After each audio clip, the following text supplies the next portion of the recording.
Last month, a 28-year-old viewer emailed me, "If I'm not financially free by 33, I feel like I failed."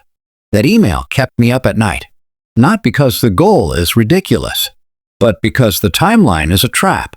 So today, let's slow down and run the math behind the 5-year promise. When people say financial freedom, they don't mean stable. They don't mean debt-free. They mean this: no job dependency, bills covered by investments, time controlled by you. That's a serious definition. And serious definitions require serious numbers. Meet Liam. Manchester, earning about $70,000.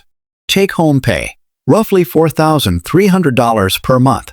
Fixed expenses, about $3,700. That leaves $600 per month to invest. Whether you're in Manchester, Denver, or Munich, the math scales. Higher taxes where you live? You may save less monthly. Lower healthcare risk? You may need less total. But the principle holds. Freedom requires sustained surplus. Liam watches videos promising freedom in 5 years. He starts calculating. Can he actually do it? Liam's annual expenses, roughly $44,000. Using a conservative 4% withdrawal rule, $44,000 divide 0.04 equal $1.1 million. That's the entry price, not $100,000, not $250,000. Over $1 million invested. Now the real question: can he build $1.1 million in 5 years? If Liam invests $600 per month, that's $7,200 per year. Over 5 years, $36,000 invested. Even with strong 8% returns, maybe it becomes $42,000. Still nowhere close. Double savings to $1,200 per month? 5 years later, maybe $85,000. To reach $1.1 million in 5 years using normal market returns, he would need to invest over $170,000 per year. After tax. For most middle-class earners, that isn't difficult. It's structurally impossible.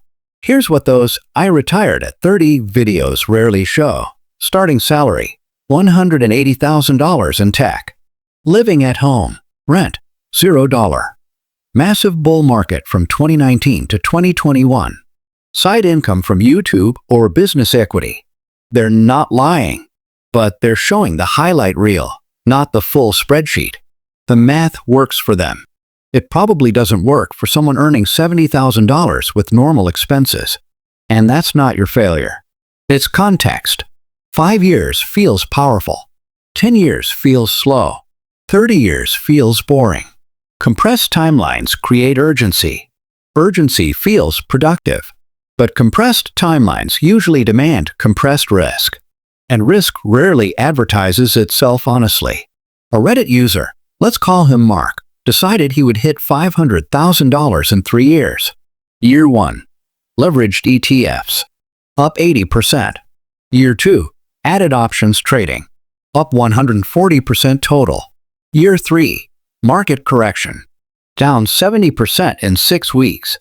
3 years later, he was below where he started.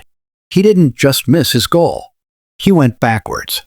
That's the real cost of forcing speed. Not just lost money, lost time. And time is the most powerful variable in compounding. Now forget $1.1 million for a moment.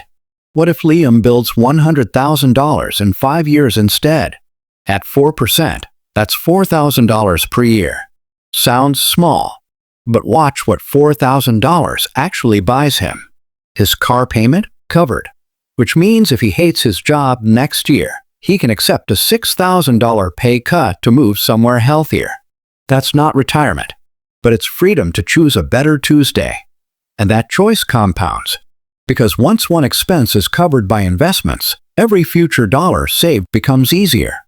Partial independence isn't the finish line. It's the launch pad. The realistic 5-year win isn't quitting your job. It's eliminating high-interest debt, building a real emergency fund, increasing income, raising savings rate gradually. If Liam moves from earning $70,000 to $95,000 over 5 years, and saves 35% instead of 15%, his entire financial trajectory changes. That's not viral, but it's durable. Wealth isn't built through compressed miracles. It's built through sustained surplus. Can you reach financial freedom in 5 years? In rare cases, yes. In typical middle-class reality, unlikely. But can you dramatically increase financial flexibility in 5 years? Absolutely. Instead of asking, how do I escape work in 5 years? Ask, how do I reduce dependence in 5 years? That question produces better decisions. And better decisions compound. If you now realize your current timeline might be backwards, subscribe. Next, I'm breaking down the realistic 10-year path that works for normal incomes, and why it often builds more wealth than the 5-year fantasy ever could. Hit subscribe so you don't miss it, because this changes how you think about every year from now on. This is Hadi Invests. I'll see you in the next one.